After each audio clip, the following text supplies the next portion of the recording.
whales. He should be friendly to his whales. Really ticks me off. Wait, is he in a McDonald's bathroom? Imagine you walk into a shitter at McDonald's and you see him with a shirt on talking to a camera. Yo. But dude, because he kind of sadly is metaphorically. Like, imagine you're walking in, I gotta take a shit, and he's like, I swear I'm straight. I want to see a vagina. And I'm just pitching out a log and going, this is entertainment.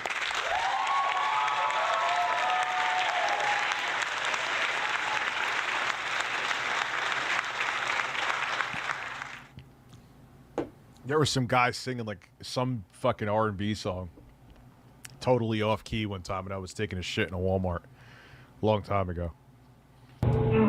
Once posted, the miscreants invented a form named the Trollin' Train and informed Jenkins Jinkies that it was the top secret club for only the upper echelon of their secret trolling society. Chris's first act of business was to create a backstory for his character in order to be more believable. He claimed that his real name was Junior Jenkins, and that his family had recently moved into a house across the street from the Chandlers, and included a detailed explanation as to why he was not gay. For seemingly no reason, Mr. Jenkins told a long story about how he had been raped by two boys at a summer camp when he was just 7 years old. A few years later, he and a male friend decided to have sex in order to see how it felt. Chris described their encounter in great detail, ending with Junior being disgusted and throwing up. Even though everything written here was fiction, Chris had just created a shockingly explicit story involving minors. Some speculated he'd done this in order to humiliate the trolls by implying they were all gay. Others wondered if this was actually Chris expressing some repressed homosexual urges, or maybe this story was more autobiographical than he was letting on. As time passed, Chris continued using Jenkins Jinkies to mess with the trolls in any way he could think of, with them happily playing along. Lotion and Fanta. Jesus, who drew these?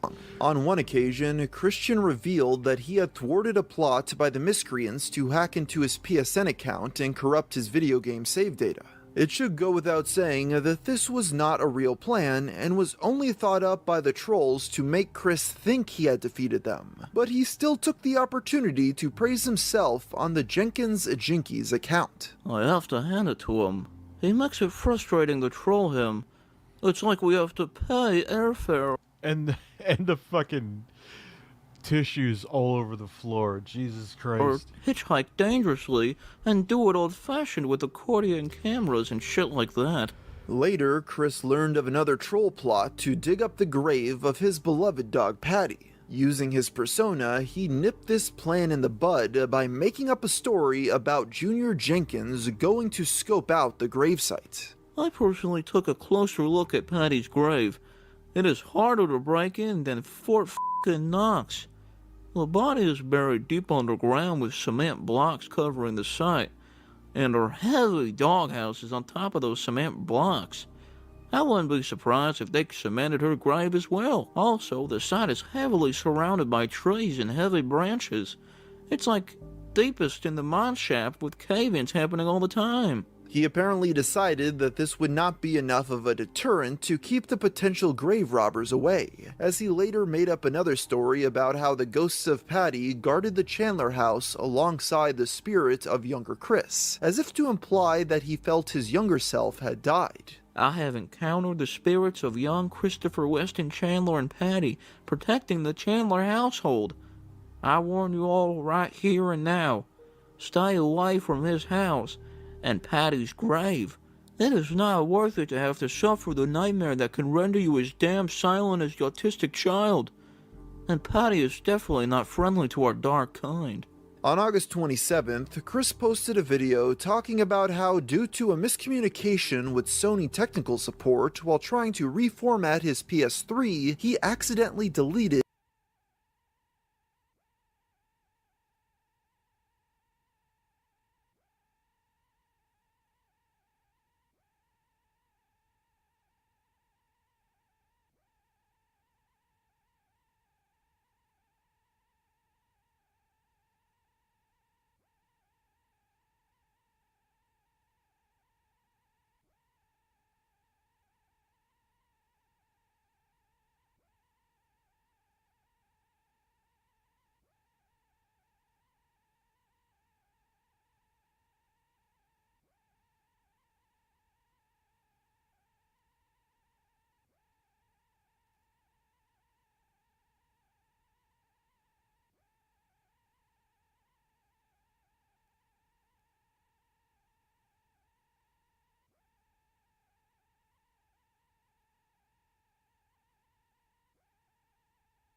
all of his save data. Surprisingly, he said he felt relieved by this, as if a huge weight had been taken off his shoulders. After so many years of trolls hacking into his PlayStation account, there was a certain poetic irony to the fact that it was Chris himself who ended up destroying it. Coincidentally, at this same time, Clyde Cash posted on the Troll and Train forum, Oh God, good.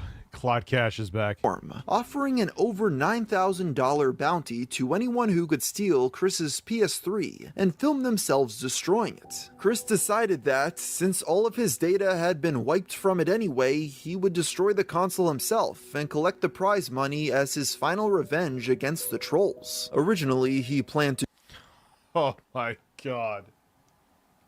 They basically tricked him into breaking his own PS3, and yeah, he did it. Oh, man. Oh, wow. do this while disguised as Jenkins Jinky. What's gonna happen to me? You gotta keep moving forward.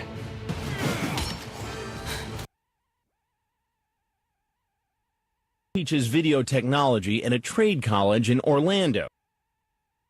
I'm going to eat you live on stream to garner more viewership.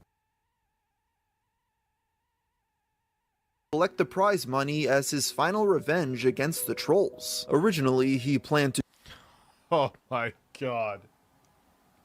They basically tricked him into breaking his own PS3, and yeah, he did it. Oh, man. Oh, wow. do this while disguised as Jenkins Jinkies. However, he ultimately decided to do it as himself in order to fully savor this victory as his own.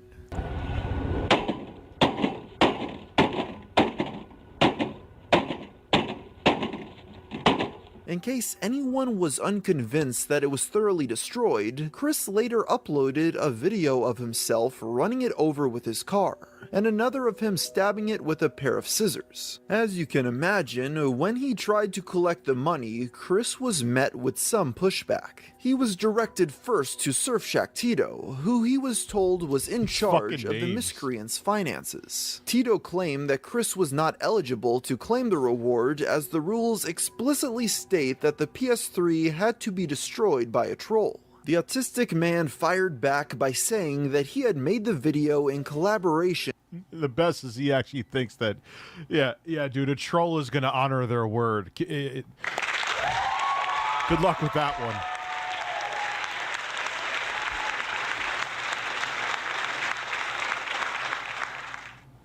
With Jenkins Jinkies, and after some debate, Tito finally relented. They agreed to meet at the Chick-fil-A in the Fashion Square Mall, where Chris was told an agent of Tito's dressed in a pickle suit would deliver the money.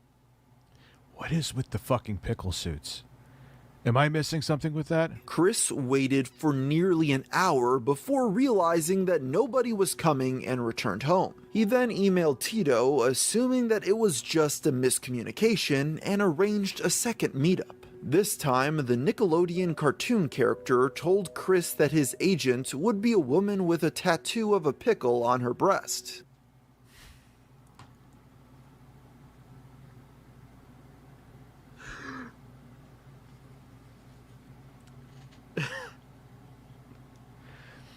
Why?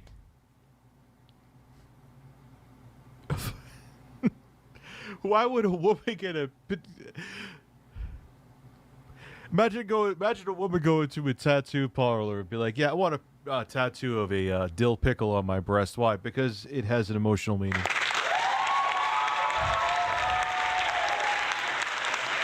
Chris returned to the mall the next day, and once again he waited for nearly an hour, but no one ever showed up.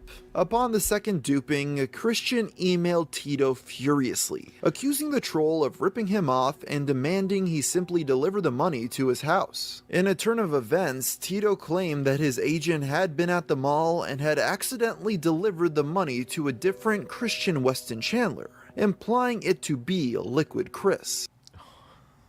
Did I hear a pickle on her? Yeah, she's going to have a tattoo of a pickle on, and he believes it. Oh, my God.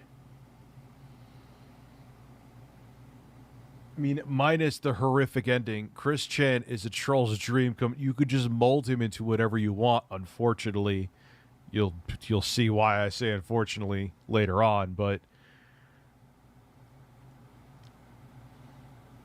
the thing is, the best part about it is that they did a whole thing where they had a ploy in the previous video where Chris Chan was going to meet a woman at the mall, and some dude, like, they were having a date, wasn't real.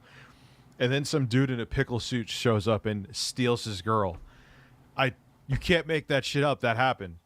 With this, Chris Chan finally realized he was being strung along and gave up. There was no money, and there never had been. It was all just another prank to make Chris look like a fool. After this ordeal, And they succeeded. the defeated man traded in $100 worth of games to GameStop in order to afford a new PS3, despite him claiming earlier that he was moving on to a new chapter in his life by destroying the old one. In addition, he also retired the Jenkins Jinkies persona out of fear that the police may mistake him for a real troll and arrest him. Throughout 2010, Chris for some reason continued talking with Jackie on a somewhat frequent basis despite all signs directing him to the fact that it was just another troll. They had gone back and forth on whether they should begin dating or just stay friends. But on September 13th, that Oh no. changed when Chris posted a video declaring his love for her.